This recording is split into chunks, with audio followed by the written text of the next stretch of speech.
Welcome to Sport Tech. Today's video will be talking briefly about the season so far. The F1 2022 season kicked off with back-to-back tests, first in Barcelona then Bahrain.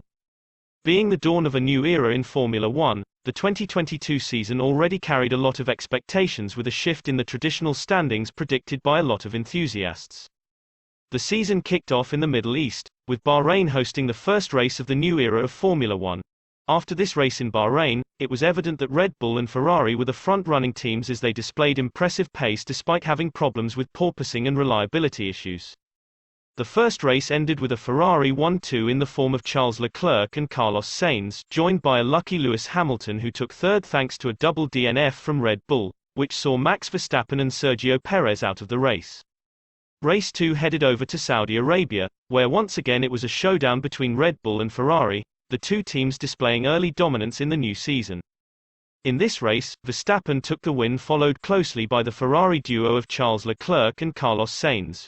Race 3 went further east, to Australia, where once again DNFs took a spot on the race sheets, this time Max Verstappen, Carlos Sainz and Sebastian Vettel all seen out of the race. Leclerc won, Perez took second and Mr. Consistency Russell took third, showing an impressive run of top 5 finishes. At this point, Mercedes were a bit closer to the top two teams but still lacked the pace to catch up to the battle ahead. Race 4 was the first to be held in Europe, Italy to be precise, where unfortunately Ferrari slipped up, and Red Bull once again capitalizing on points, where Max won, Perez took second and a surprising third by Norris.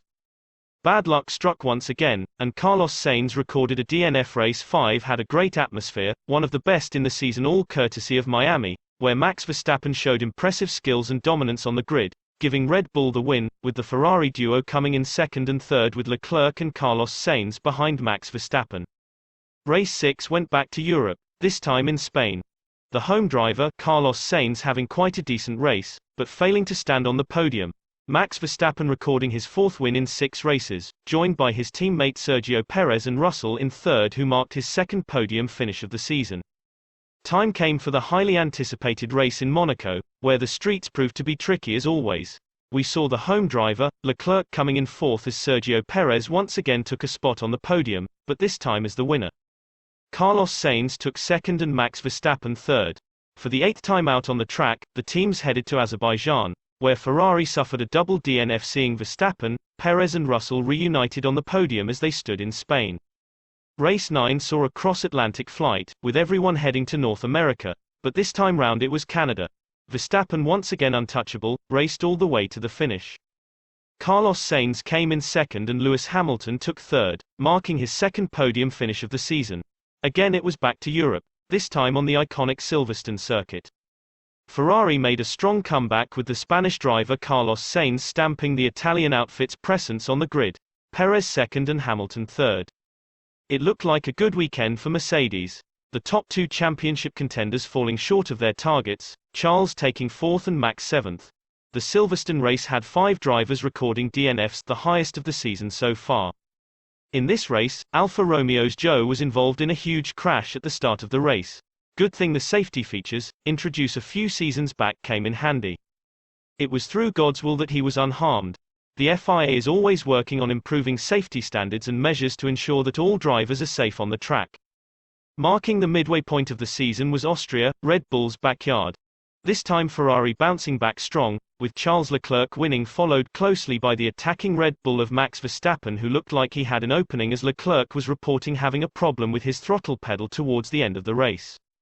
Hamilton in third. Carlos Sainz saw another DNF, his engine blowing up after catching up to Verstappen and clearly having the pace to overtake. The moment he was in Max Verstappen's slipstream, all went south for the Spaniard. His engine gave up at a very crucial point of the race. Perez being forced to retire as the damage from an earlier crash with Russell at the start of the race took a toll on his RB18, hugely affecting its performance. It's halfway through the season but a lot of twists and turns have occurred. How do you see the second half of the season shaping up? Can Charles catch up with Max Verstappen? Do Mercedes still have a chance this season? The second half shall start in France. Let's hold on to our blankets tight, popcorn filled and subscriptions paid. We are about to see racing. That's it for today from Sport Tech. Please consider liking, sharing and subscribing. Thank you.